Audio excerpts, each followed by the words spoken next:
Vous avez un caucus régional, puis cette semaine, c'est sur le thème de l'éducation. Vous rencontrez des gens. Qu'est-ce qui ressort de ces rencontres?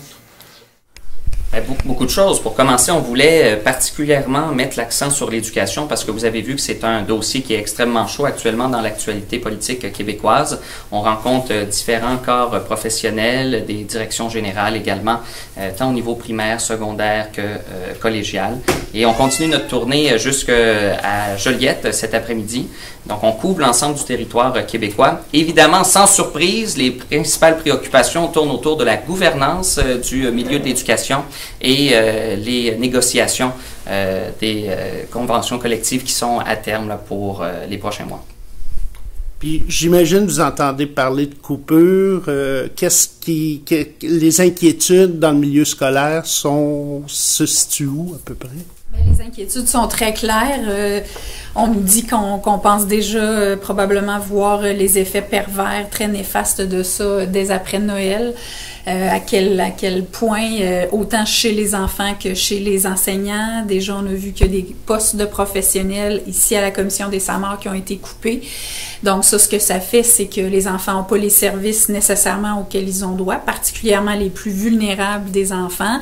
Les enseignants doivent redoubler d'efforts pour essayer de ne pas échapper personne. Donc il y a des risques d'épuisement professionnel aussi de ce côté-là.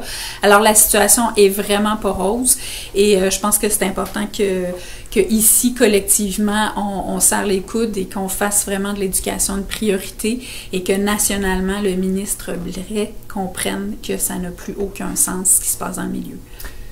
Ouais, si je peux ajouter, le territoire dans lequel on est un territoire dans lequel il y a beaucoup de défavorisation, on a beaucoup d'enfants qui ont des besoins particuliers.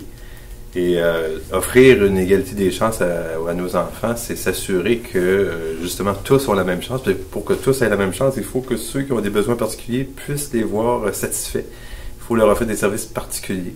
Et à partir du moment où on coupe ces services-là, ça veut dire que certains de nos enfants ne pourront pas réaliser leur plein potentiel.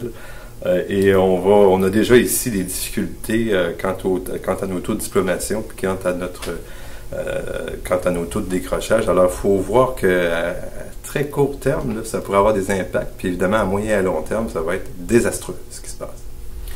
En fait, la plus grande richesse qu'une nation possède, et la nation québécoise ne fait pas exception, c'est sa jeunesse, c'est sa matière grise. Et en ce sens-là, le choix politique du gouvernement de ne pas protéger les investissements en éducation, comme Nicolas vient de dire, auront des conséquences malheureusement à court, moyen et long terme.